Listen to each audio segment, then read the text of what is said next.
Hello friends, a very good morning to all of you. This is Harinder Vats. Our today's topic is passive voice of miscellaneous sentences.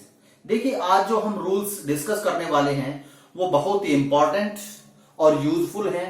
Exam point of view से बहुत सारे question यहां से पूछे जाते हैं। देखिए आज का जो हमारा फर्स्ट जो रूल है उसमें यदि एक्टिव सेंटेंस का स्ट्रक्चर, एक्टिव वॉइस के सेंटेंस का स्ट्रक्चर क्या हो, नॉन लिविंग थिंग हो, प्लस वर्ब की फर्स्ट फॉर्म एस या ईएस हो, या वर्ब की सेकंड फॉर्म हो, प्लस एडजेक्टिव हो। यदि सेंटेंस का स्ट्रक्चर इस प्रकार का होगा एक्टिव में, तो हम उसको पैसिव में चेंज करते हैं तो किस प्रकार से होगा। देखिए non living thing, non living thing जो यहां पर सब्जेक्ट का काम कर रहा है, जो डूअर है, वो एज इट इज रहेगा, plus according to subject is, am, are या वॉज और वर, इनका यूज होगा, plus adjective, plus when, plus it, plus helping verb according to tense, plus verb की थर्ड फॉर्म। देखिए non living thing plus is, am, are plus was, were plus adjective plus when plus it plus verb की helping verb plus verb की third form. इस प्रकार से passive का structure होगा। देखिए sentences rose smell sweet, non living thing subject का काम कर रहा है, प्लस वर्ब की फर्स्ट फॉर्म है यानी प्रेजेंट इंडेफिनिट टेंस इसके अंदर यूज किया गया है, प्लस एडजेक्टिव। देखिए रोज क्योंकि प्रेजेंट इंडेफिनिट टेंस है, is sweet, is, am, are, was, were, helping के बाद किसका यूज किया जाता है, एडजेक्टिव का यूज किया जाएगा, स्वीट, व्हेन, इट। इट क्यों होगा, क्योंकि नॉन लिविंग थिंग है और क्या है, सिंगुलर है। इट इज, इट के साथ इसका यूज होगा और वर्ब की थर्ड फॉर्म। तो इस प्रकार से ऐसे सेंटेंस को हम एक्टिव से पैसिव में चेंज करेंगे। देखिए ऑरेंजेस टेस्ट, यहां पर स्मेल्स होगा, rose smells sweet, oranges taste shop.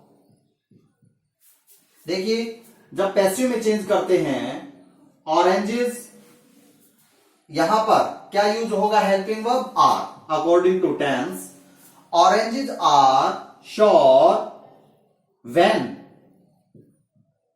अब देखिए यहां पर ये सिंगुलर नहीं है, प्लूरल है, तो उसके लिए क्या यूज होगा, दे का यूज होगा, दे आर वर्ब की third form, they are tasted. तो इस प्रकार से हम इस टाइप के सेंटेंसेस को एक्टिव से पैसिव में चेंज करते हैं। नेक्स्ट जो हमारा इससे रिलेटेड जो रूल है, डबल पैसिव। डबल पैसिव, देखिए कई बार सेंटेंस के अंदर दो एक्शन दिए गए होते हैं, सब्जेक्ट एक ही होता है लेकिन एक्शन दो होते हैं, वो कंजंक्शन एंड से जुड़े हुए होते हैं। तो इस प्रकार के सेंटेंसेस को हम किस प्रकार से एक्टिव से पैसिव में चेंज करेंगे। देखिए the robbers looted the shop, the robbers looted the shop and took away the money। देखिए the robbers looted the shop first action, took away the money दूसरा एक्शन, यानी दो कार्य हुए हैं, सब्जेक्ट एक ही है, जो डूअर है वो एक ही है। तो हम इस प्रकार के सेंटेंसेस को कैसे पहले फर्स्ट पार्ट को एक्टिव से पैसिव में चेंज करेंगे। द शॉप, अब देखिए यहां पर पास्ट इंडेफिनिट टेंस का यूज हुआ है, वाज और वर्क का यूज होगा। The shop was looted. अब देखना, हम इस सब्जेक्ट को यहां पर बाय का यूज करके और ऑब्जेक्ट के स्थान पर नहीं रखेंगे, क्योंकि नेक्स्ट एक्शन जो हुआ है वो भी इसी के द्वारा हुआ है। एंड यहां पर ऑब्जेक्ट क्या है? Money. And the money was taken away. The money was taken away by the robbers. देखिए, बाय द रोबर्स, हम इस सब्जेक्ट को ऑब्जेक्ट के स्थान पर ऐसे सेंटेंसेस में रख भी सकते हैं और ना भी रखते, तो ये हमारे ऊपर डिपेंड करता है। The police arrested the thief and sent him to jail। अभी देखिए, the police arrested the thief, first action, and sent him to jail, second action. ऐसे सेंटेंस को एक्टिव से पैसिव में पहले फर्स्ट पार्ट को पैसिव में चेंज करेंगे। The thief was arrested, the thief was arrested and, अभी देखना,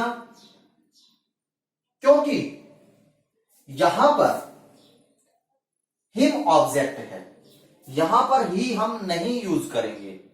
इसके पीछे कारण क्या होता है कि हिम किसको बता रहा है? थीफ को। थीफ को हम ऑलरेडी सब्जेक्ट बना चुके हैं, तो यहां पर हम हिम को ही के रूप में चेंज करके, जो कि थीफ के लिए यूज हुआ है, वो नहीं करेंगे। एंड वर्ब की थर्ड फॉर्म सेंट, जो यहां पर वर्ब यूज हुई है उसके हम थर्ड फॉर्म यूज करेंगे, sent to jail. By the police रख भी सकते हैं और नहीं भी, क्योंकि अंडरस्टूड होता है, क्योंकि किसी भी थीफ को अरेस्ट कौन करती है? पुलिस ही करती है। तो ये बहुत ही इंपॉर्टेंट सेंटेंस है। नेक्स्ट जो हमारा रूल है,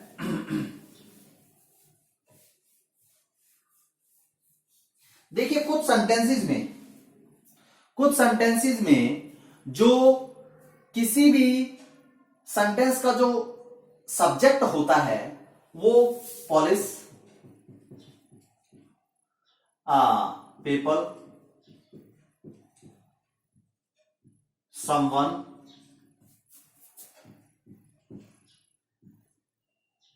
everybody, nobody, everybody, nobody, everyone,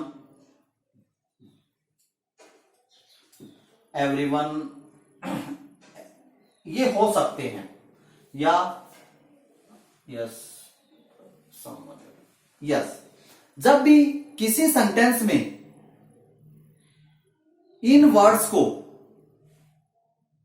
उस सेंटेंस के सब्जेक्ट के तौर पर यूज किया जाता है, तो जब हम उस सेंटेंस को एक्टिव से पैसिव में चेंज करते हैं, तो ऐसे वर्ड्स को ऑब्जेक्ट के तौर पर हम इसको ओमिट कर सकते हैं, छोड़ सकते हैं, वहां पर उसका यूज करना जरूरी नहीं होता। फॉर एग्जाम्पल, पीपल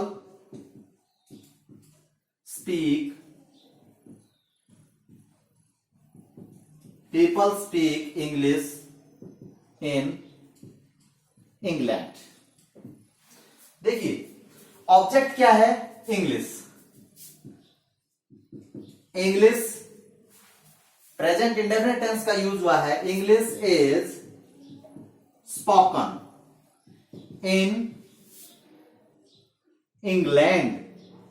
अब यहां पर बाय पीपल, बाय पीपल करना जरूरी नहीं है, क्योंकि ये चीजें क्या होती है, ये चीजें अंडरस्टूड होती हैं। तो इसका हम जब एक्टिव से पैसिव में चेंज करेंगे तो क्या होगा, English is spoken in England. Polish सा द थीप। देखिए बहुत ही इंपॉर्टेंट सेंटेंस है। क्या होगा जब हम इसको एक्टिव से पैसिव में चेंज करेंगे, the thief was seen by police. अभी मैं आपको एक सेंटेंस और लिखता हूं, पॉलिश अरेस्टेड द थीप। क्या होगा, the thief was arrested by police। देखिए इन सेंटेंसेस को, दोनों सेंटेंसेस को समझने की कोशिश कीजिए। मैंने सेंटेंस लिखा, police saw the thief, police ने चोर को देखा। जब हमने इसको एक्टिव से पैसिव में यूज किया, the thief was seen by police, तो हमने बाय पुलिस का यूज एज अ ऑब्जेक्ट किया। Police arrested the thief, the thief was arrested bye police. देखिए हम यहां पर बाय पुलिस यूज नहीं करेंगे, क्यों? क्योंकि ये अंडरस्टूड होता है कि किसी भी चोर को अरेस्ट कौन करता है, पुलिस ही करता है। लेकिन the thief was seen by police, चोर को केवल पुलिस ही नहीं देख सकती, और भी कोई देख सकता है। तो यहां पर हम ऑब्जेक्ट बाय पुलिस यूज करेंगे। बहुत इंपॉर्टेंट ये रूल है। नेक्स्ट यदि हम सेंटेंस की बात करें कि कई बार कुछ इंपेरेटिव सेंटेंसेस लेट से शुरू होते हैं, तो ऐसे सेंटेंस को हम किस प्रकार से चेंज करते हैं। देखिए उसका सेंटेंस का स्ट्रक्चर क्या होता है, लेट होता है प्लस ऑब्जेक्ट होता है। लेट के बाद ऑब्जेक्ट दिया होता है, प्लस वर्ब की फर्स्ट फॉर्म होती है, और उसके बाद फिर से ऑब्जेक्ट दिया गया होता है।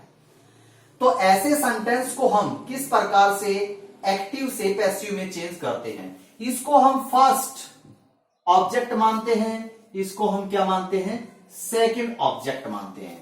देखिए लेट प्लस यहां पर हम सेकंड ऑब्जेक्ट लेकर आएंगे, second object plus be plus verb की third form plus first object, first object sorry यहां पर किसका यूज होगा, बाय का यूज होगा, बाय प्लस फर्स्ट ऑब्जेक्ट। देखिए let me finish this walk. देखिए लेट के बाद हमेशा कौन सा केस आता है, ऑब्जेक्टिव केस आता है। यहां पर ऑब्जेक्ट मी फर्स्ट है और दिस वर्क ऑब्जेक्ट सेकंड है। जब हम इसको चेंज करेंगे, this work second object plus sorry let का यूज होगा, लेट एज इट इज रहेगा, let this work be work की थर्ड फॉर्म फिनिश्ड बाय, और जो फर्स्ट जो ऑब्जेक्ट था वो हम यहां पर रखते हैं। तो इस प्रकार से ऐसे सेंटेंसेस को हम एक्टिव से पैसिव में चेंज करते हैं, जिसमें जो इंपेरेटिव सेंटेंस लेट से ही शुरू होता है और उस सेंटेंस के अंदर डबल ऑब्जेक्ट होता है। तो हम सेकंड ऑब्जेक्ट को लेट के तुरंत बाद रखते हैं, प्लस बी प्लस वर्ब की third form plus by plus first object होता है। देखिए एक सेंटेंस होता है let us play, let us play. ऐसे सेंटेंस में क्या होता है, एक ही ऑब्जेक्ट होता है। हम इसको किस प्रकार से, इट इज सजेस्टेड, हम इस ऐसे सेंटेंस को, लेट वाले सेंटेंस को कैसे बनाएंगे, इट इज सजेस्टेड दैट। अब वी का सब्जेक्टिव केस क्या होता है, सॉरी अस का सब्जेक्टिव केस क्या होता है, suggested that we should play. देखिए लेट से शुरू होता है ऐसा सेंटेंस, और ऐसे सेंटेंस में इट इज सजेस्टेड का यूज होता है प्लस वी शुड प्ले। यहां पर जो ऑब्जेक्टिव केस जो दिया होता है, यहां पर हम उसको सब्जेक्टिव केस में चेंज करके और इस प्रकार से सेंटेंस को एक्टिव से पैसिव में चेंज करते हैं। तो इस प्रकार से हमने सर्टेन बहुत ही इंपॉर्टेंट रूल्स को डिस्कस किया। उम्मीद है आपको अच्छे से क्लियर हुए होंगे। यदि कोई भी कमी लगती है तो कमेंट बॉक्स में जरूर डालना। Thank you, bye.